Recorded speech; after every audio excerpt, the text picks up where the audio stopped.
बिस्मिल्लाह जी। ये साकियों, आप देख सकते हैं कि मैं किस तरह से रिपोर्टिंग करता हूँ। इस तरह के मनाजिर होते हैं, लाइव लोकेशन जाकर दिखाना। हालांकि इधर से भी बना सकता हूँ, लेकिन बहुत सारे दोस्त कहते हैं जो चनाब, रावी या जेलम के हवाले से जानना चाहते हैं, तो वो कहते हैं कि हमें बताया करो कि किस तरह की सूरत हाल है वहाँ पर दरिया का, कि उधर क्या कैसा चल रहा है। तो इस तरह की रिपोर्टिंग होती है। तो नाज़रीन, मैं 1995 में, जब मैंने 96 में मैट्रिक किया, तो उस वक्त बहुत बड़ा सैलाब आया हुआ था चनाब में, और आर्मी रेस्क्यू करने के लिए हमें आई। तो उस वक्त मेरा रिजल्ट कार्ड आया हुआ था, फर्स्ट डिवीजन ली हुई थी। तो आर्मी वाला ऑफिसर था, उसने देखा, उसने कहा यार आप इस बैकवर्ड इलाके में, दरियाओं में आप रहते हो और इतने टैलेंटेड बच्चे। तो बहरहाल फिर मैंने एमरसन कॉलेज मुल्तान में दाखिला लिया। फिर आगे वो अब एमफिल इंग्लिश हो, ये सारा प्रोसेस, फिर गवर्नमेंट जॉब हुई। तो ये जो किनारे पे रहना, ये मेरा एक शुगल है। आप समझ लें कि जैसे दरवेश जो है दरियाओं के किनारों पे रहते हैं, तो उस तरह का हमें इस मट्टी से, इस दरिया से, हालांकि इसकी हमने बड़ी कीमत चुकाई है। तो ये कि 1953 अफराद जो है हमारे मौजा फाजल शाह तहसील कबीरवाला डिस्ट्रिक्ट खानेवाल के डूब गए थे, जहाँ बहक हो गए थे, जिसमें मेरी खालाएं, माँ, चाचू और फुफ्फो, मतलब फैमिली के 11 अफराद डूब गए थे। तो लोग कहते हैं फिर जी नकल मकानी कर जाए, तो नकल मकानी हम कैसे करें? मौत कहीं नहीं आएगी, किसी और जगह पे चले जाएं फिर भी मौत आएगी। तो हम रहते हैं, मैंने अपनी आंखों से, अपने हाथों से बड़े सैलाबों का सामना किया। यानी 1992 के सैलाब में छोटा सा था, तो उस वक्त से लेकर अब 90s में काफी सैलाब आया। फिर 2010 तक कोई इतना बड़ा सैलाब नहीं आया, 2010 में आया था, 2014 में बहुत बड़ा सैलाब आया। तो सूरत हाल हमने फिर सैलाबों का मुकाबला किया, तलातुम खेज लहरों का मुकाबला किया, और ये इतने मुश्किल हालात में भी हमने वही होता है जो डट कर मुस्तकिल मिजाजी अज़्म समीम के साथ मुकाबला करे। जो मेरा देश है, मछली वो टपक रही है।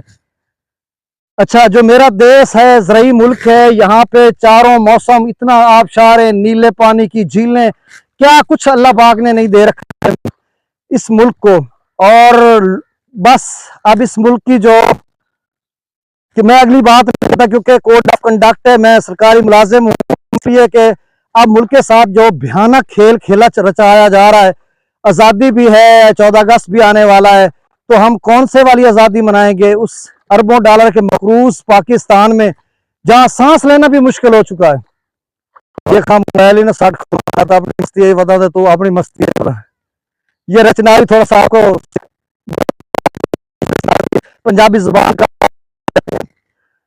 तो इतना कुछ अल्लाह पाक ने दे रखा है। मेरे जो किसान है, हारी हैं, काश्तकार हैं, चलते जाएं, जिम्मेदार हैं, वो इस धरती से सोना उगलने वाले हैं, लेकिन हमारे पास कोई मैकेनिज्म नहीं है, कोई पॉलिसी नहीं है।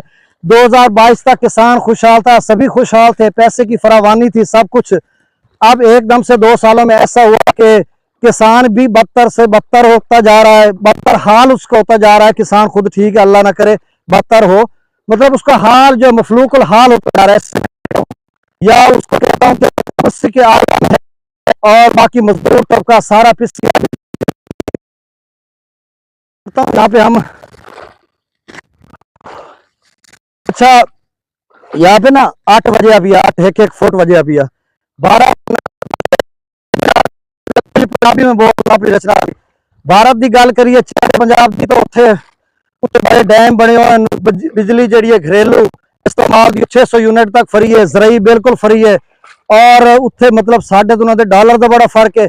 कट्ठे अस आजाद होया से पार्टीशन हुई, जिसले इंडिया की एक दुनिया की सब तो वड्डी माइग्रेशन हुई, उस तो बाद वध के होया, असा पूरे पिछा रह गए, 2 लाख ही हो गए। सकूत of Dhaka, fall of Dhaka, बल्कि हुण बांग्लादेश के स्टूडेंट्स ने कमाल किया, इतने पता नहीं कदों इनकलाब आसी तो साड़ी जान छुट सी। इन्ना अगले लफ्ज मैं नहीं आख सकता, वो तुम आप आते हो, तुम अच्छे तरीके जान दो। नाज़रीन, मैं तकरीरें भी लिखता हूँ मेरा यूट्यूब चैनल पे, आज भी मैं एक तकरीर लिखने जा रहा हूँ, वो भी लगाऊंगा साथ। और दूसरा, ये फ्लड के वाले से इस तरह से मैं आपको अपडेट करता हूँ, रिपोर्ट करता हूँ, और ये मेरा शौक भी है, अर्निंग भी है, लेकिन सबसे बढ़कर मेरा शौक है कि जब डिस्ट्रिक्ट एडमिनिस्ट्रेशन किसी भी सलाह में आती थी, तो डीसी साहब काजी इशफाक मुल्तान के होते थे, मोहम्मद अली गर्देजी कमिश्नर हुआ करते थे, फिर बाद में काफ़ी उस्मान मुआज़म डीसी साहब थे, राना यासलीम डीपीओ थे 2014 के फ्लड सैलाब में। तो उस वक्त जो हमारे एक महकमा रेवेन्यू के, एक महकमा माल के जहाँ बाज़ अफिसर हैं, आप कानून को चौधरी नूर सुल्तान सऊ साहब, उनको और दीगर बहुत सारों का बड़ा कंट्रीब्यूशन है, और हम भी साथ साथ होते थे। उनको हम भी वो उनके पास इदाराती मतलब उनके पास डाटा होता था सारा, लेकिन हम जो है लोकेलिटी में हम एक लोकेशन के साथ बताते थे कि इसका क्लाइमेक्स, इसका एक्सक्लूसिव यहाँ पे होगा, और ये एक्यूज एंगल बनाकर कहाँ पे जाएगा, और इसका मतलब कहाँ पे कितना इसका लेवल बनेगा। तो मतलब एक हमारे पास भी एक डाटा होता था जो हम जिस तजर्बे की बुनियाद पर। तो अब हम लोग नाजरीन पहुंचा किनारे पर। बहुत शुक्रिया, गपशप होगी। अल्लाह हाफिज।